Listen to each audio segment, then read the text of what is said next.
Hi there, YouTube. It is Jean-Luc from Fins and Flora.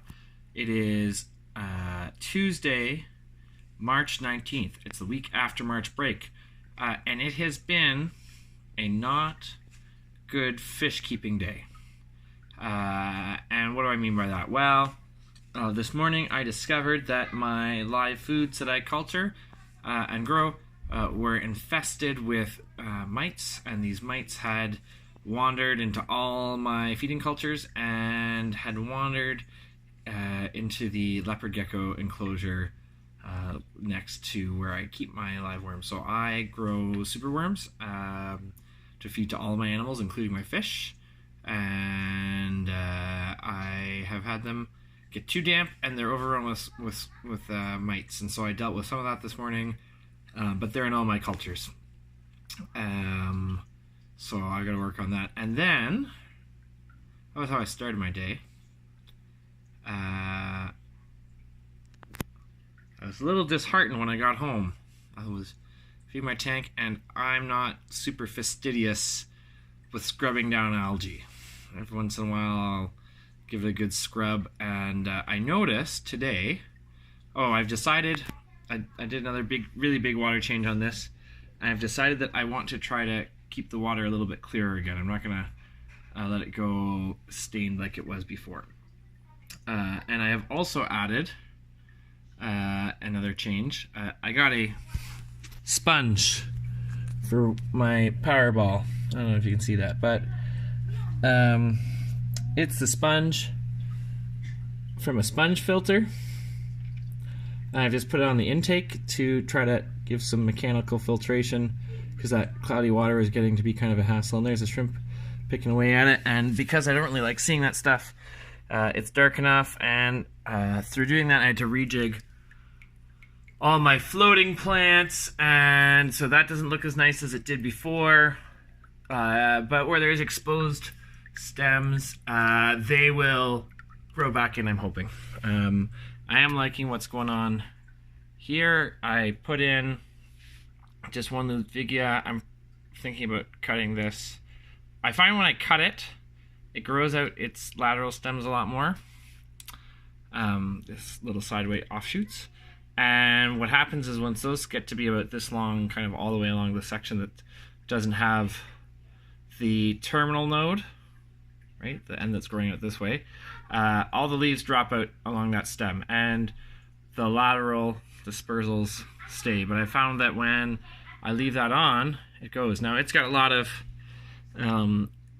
air roots going on, so, and actually some of them are rooting off, so it's trying to grab as much water as it can from, or nutrients it can from the water column, and that's alright because I dose my water column with fertilizer, nice and hairy, and I'm hoping that all this will turn into a little fry successful thing. When I turned off my power ball, I had fry turning up in the Ludwigia back there, at the back, and I'm hoping that up here where it's a little bit lower flow, I'll get that going on too. And I'm on the fence about whether I want to cut this, or I could keep cutting it and stuffing it back in, but I kind of like that. And I've also, I think this was there before, sorry about the glare off that light, I've got some hydra tripartita there, and I've got a broadleafed water sprite that I'm trying to grow, and it's got some floating plants there, and I've got some frog bait going on in the back there, and some more Ludwigia. Some of it's floating, some of it's actually rooted, so like that one's actually rooted, and that's just a bunch of branching off terminal nodes from a single stem down at the back.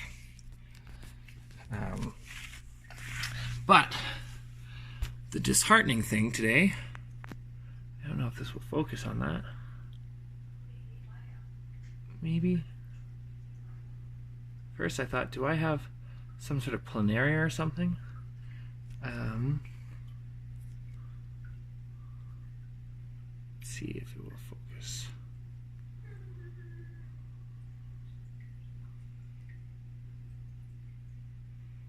Almost, not quite. Let's see if we can find another one. In case you don't know what I'm looking for, there's one there. On the glass, I discovered some hydra. So hydra are little freshwater jelly-like creatures in the same group as... where are they? Oh, there was a bunch out earlier. I mean, me not being able to find them is not the worst thing in the world.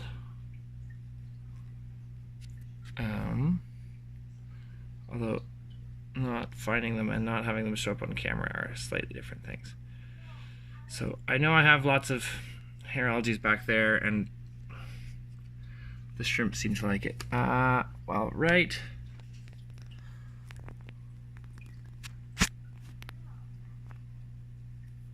Oh, you're gonna go right past that. Okay. I'm close to giving it. Oh, right, just right at the end of my fingertip. There's a little hydra there. Well, let's zoom back out. So those guys, they eat little floating particles, and I feed really fine particles because I cut up superworms and put them in, and so there's food there for them. They will also eat little baby shrimps, and they will eat baby fish, which is problematic. Now, fish, some adult fish, will eat them. I've actually had these before in other tanks, and live bearers are really good at picking away at them because they kind of pick away at everything. And I've had success with that. I'm sure there are other fish. Apparently betas and gouramis will also pick away at them. My issue is that spawning mops, my rainbows don't want to lay their eggs in spawning mops, and something that's picking away at that stuff is also going to pick away at eggs, and that's a problem. So I don't want that. So I'm on the fence on what to do. I'm considering throwing in 1 or 2 little male endlers because they're tiny, and if they're just males, they won't reproduce. But yeah, I'll keep you posted. Apparently they are a sign of good water quality, if not lots of foods. And bladder snails apparently will also eat them. And as you can see, I have some of those. And they're not eating them, or maybe they are. They're not eating them as much as I like. Now I'm sure they would rather eat little bug bits over top of that. And since I've actually had my shrimps going crazy in here, I've noticed my snails are not doing as well. So I used to be very prolific with snails, and they're starting to crash, and my shrimp are starting to go up. So that might be why I'm starting to see my hydra starting to pop up now. Anyways, thanks for watching. Like and subscribe, and leave a comment to give me some advice or feedback. All right, thanks, bye.